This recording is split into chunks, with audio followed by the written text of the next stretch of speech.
Assalamu alaikum wa rahmatullah. Your Excellencies, distinguished guests, ladies and gentlemen, good morning for every and each one of you. I'm so happy to be among you this morning. I would like to start by recognizing the team who organized this great event, Hamad and Muhammad and their teams. I think this is a great gathering, and you deserve a round of applause for this.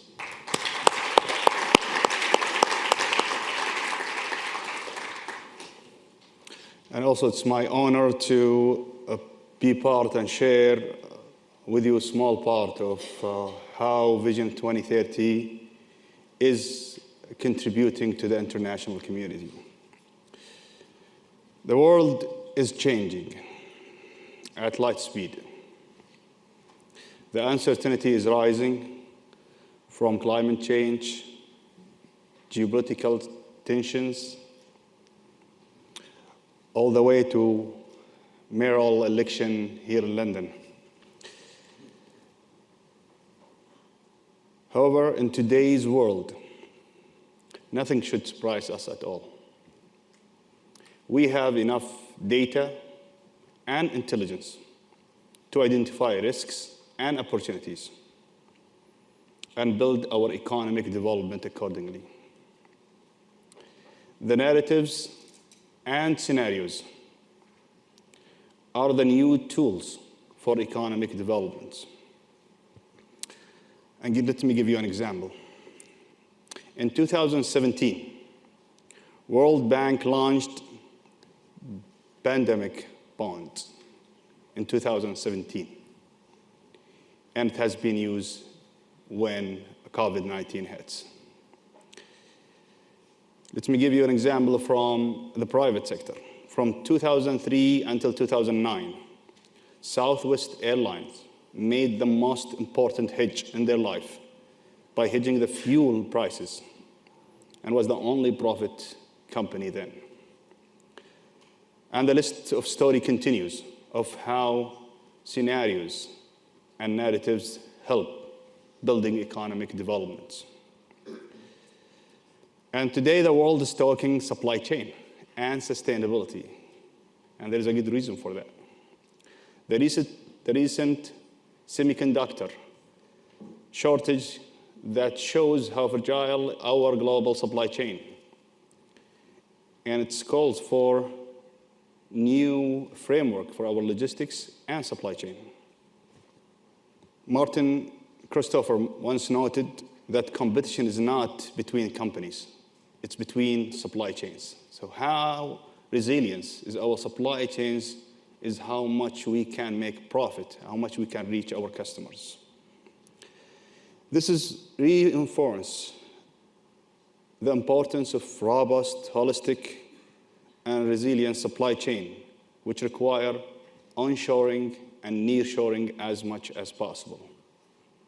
The Middle East, despite its strategic geographic location at the crossroads of important trade routes and its abundant resources, faces a paradox. Based on reports from United Nations and World Bank, while the region is critical in international logistics, it lacks deep economic integration compared to other global routes. This presents significant opportunities to create economic value by improving integration across logistics, material sourcing, and manufacturing processing in the region, which will turn to increase our economic growth together. It's all connected. Now let me shed some lights on Saudi Arabia Vision 2030 and how it's addresses the uncertainty, supply chain resilience, sustainability, integration, and collaboration. First, a common vision to develop the kingdom and to contribute to the global economy. common clear vision is a powerful framework for nations to calibrate. A Spanish philosopher who used to sail across the 7 seas once said, there is no favorable wind for those who has no direction. If you know where is your direction, you're better off taking advantage of every wind comes in your way. Saudi Arabia Vision 2030 launched in 2016, provided a blueprint to transform our economy by fostering the diversified industry landscape, enhancing the discovery and exploration of natural resources, and building a resilient supply chain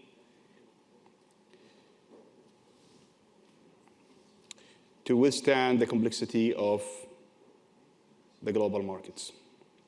National Industrial Development and Logistics Program, NIDLP, is one of Vision 2030 programs that's aimed to transform the kingdom to a leading industrial powerhouse and a global logistic hub. So the key success factors are clear vision, collaboration, and integration. And as we are actively integrating energy, mining, industry, and logistics to ensure the secure flow of raw materials that power modern industries, including the vital sector of renewable energy, to support our energy transition activities and net zero targets. Our focus extends beyond borders. We seek to discover new resources, accelerate new solutions, and leverage cutting-edge technologies like AI to further strengthen our industrial ecosystem.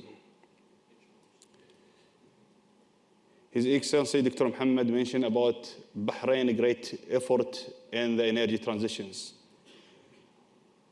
We share the same effort in Saudi Arabia.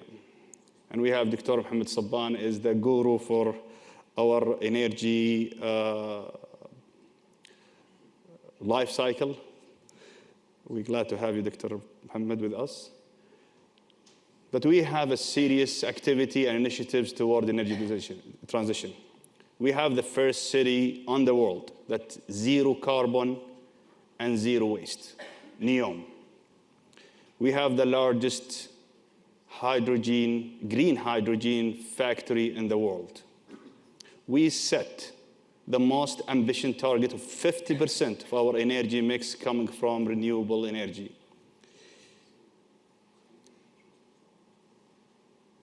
We have the first in the region automotive cluster, that EV cluster on the west of Saudi Arabia. So we are actually talking the talk and walking the walk. Also, we have the maritime industry on our east of the kingdom that we just initiated and ready to go. We have big vessels and offshore rigs that we will build now in Saudi. And I think we have two of our colleagues that has been a significant part of this two activities, Muhandis Mohammed Al-Shiha and Awad Al-Salami, and they will be talking to you about these two major clusters in Saudi. And I'm glad they are here to help us explain how in a few years we've been able to unlock major industrial clusters such as automotive and maritime. These are just a few examples of the Saudi effort to connect and to move to sustainable Saudi Arabia.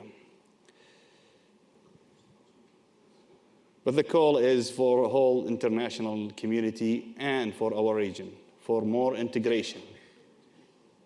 And for our young youth, if you are more into not just the money, for a purpose to support the prosperity of the future, the human development, Vision 2030 is enabling the entrepreneur, the SMEs, employees to come and contribute to the development of Saudi Arabia, region, and the world at all.